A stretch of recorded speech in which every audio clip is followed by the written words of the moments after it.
What's up, guys? We have another game with the black pieces against Say 71, rated 16-14. They open up with 1d4.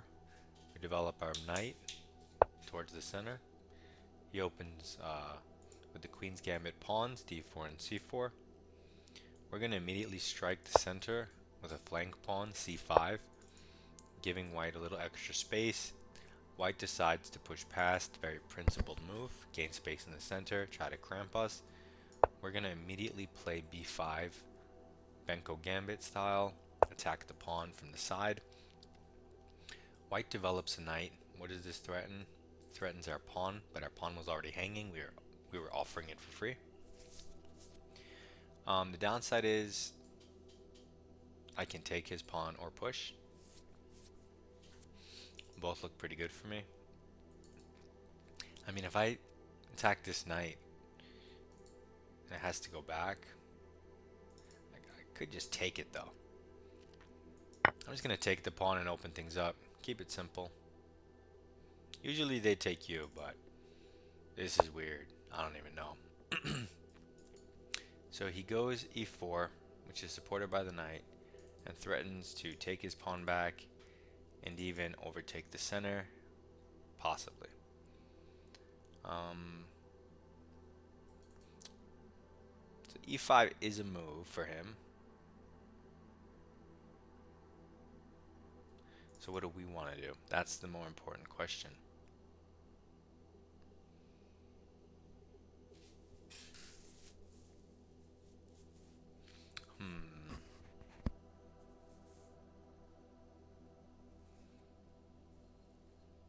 We'll just go e6. We'll let him play it. We'll let him play e5. Or we'll let him take his pawn, whatever he wants. If he goes e5, I'm just going to take the pawn in the center. And when he takes with the queen, hits the rook. I'll play knight c6, give him back the pawn. But instead he takes this pawn, supports the d5 pawn another time. Okay, so now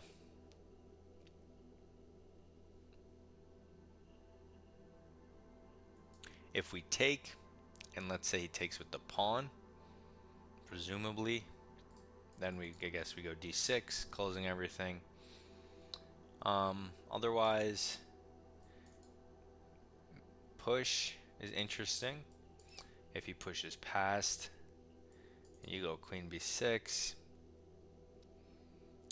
Maybe he was, I don't know how he really defends the pawn. I kind of like closing it up, but what can he do there? His f4 move. I push.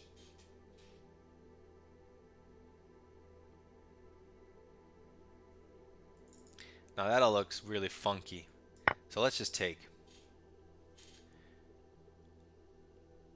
I mean, both of our kings are directly in the center on an open e-file. My rook is... Okay, so he takes, but that takes away the square from his pieces. So now I'm just going to solidify my pawn chain, what's left of it, and open up my bishop.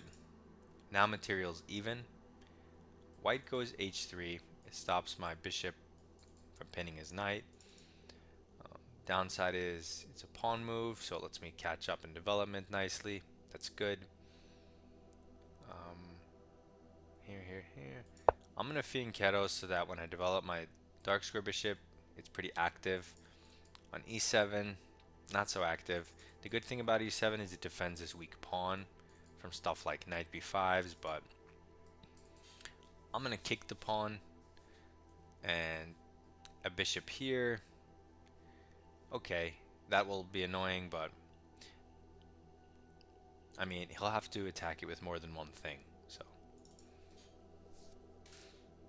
And hopefully I'll have some type of counterplay. I have a semi-open b file. His bishop's staring into his pawn. My bishop is kind of free. He develops his queen instead of his minor pieces. It puts pressure on the knight, but the knight's not hanging. Brings it closer to my king, but again, I don't see what this does. So I'm just going to continue with my development. Okay, so this was his plan. It was just to apply 2 attackers to this and maybe go mass trades, is my guess. So it is defended twice, but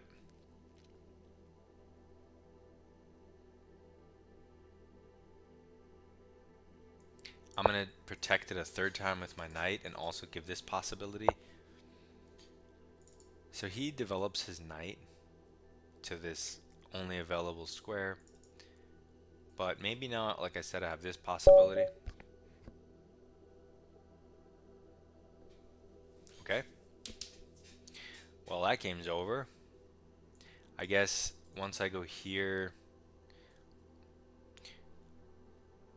I mean, he could even pin my knight to my king.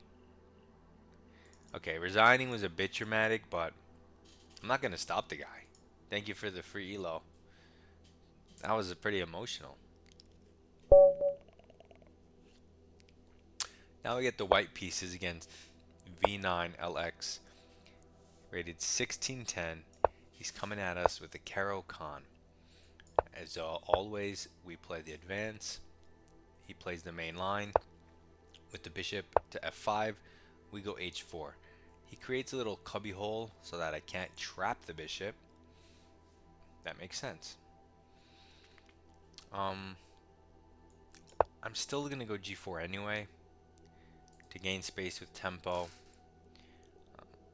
I mean, that's the whole point of all my pawn moves like this. He goes back 1 square instead of 2. It's a little weird. It's like he wants me to play h5 on purpose. I'm not really sure. This is a very very weird move not to put it on h7. That's so funny. Hold on. Yeah. Anyway, what the heck?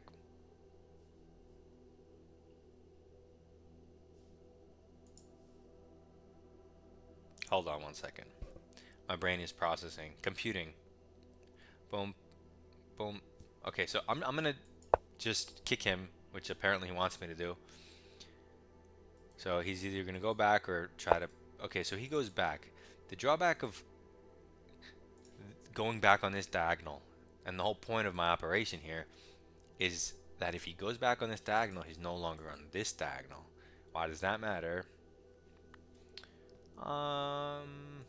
Because we play e6, and the bishop's not controlling that square anymore. It's a pawn sacrifice. He can just take it. The goal is to kind of stifle the dark square bishop, make it harder to get out if he takes it. He doesn't take it. He goes knight f6, putting pressure on our pawn. There's no way that just happened twice in a row. And again, why? What? Okay, so I take the pawn with check. Let's say the king takes. Where's the resignation? Am I crazy? That's 2 games. Hold on, I'm gonna click analysis board. Put the engine on. It's a super short game. Let's just check it out.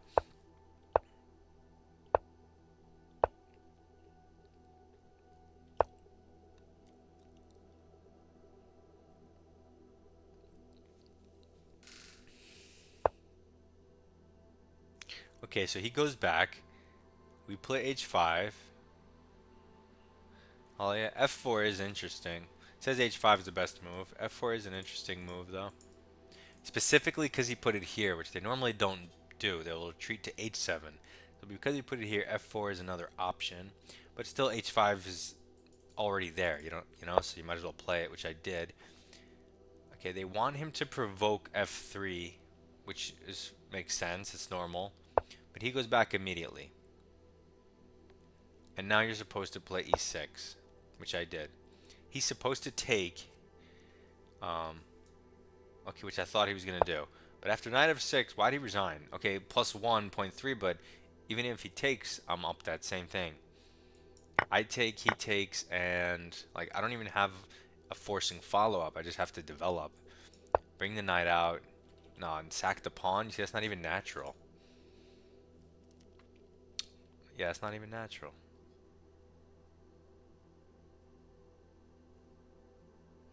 developing it here, probably. But then you lose advantage already. I guess they want you to sack the pawn so you can get your thing in here. That makes sense.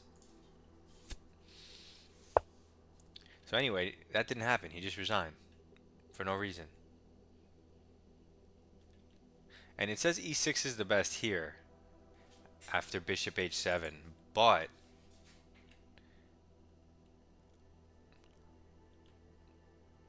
if he goes bishop here and I block and then he goes back, okay, yes, it still is the best move. For some reason I thought they were suggesting something else and it was confusing me, but yeah, you are supposed to play 6, that's the whole point.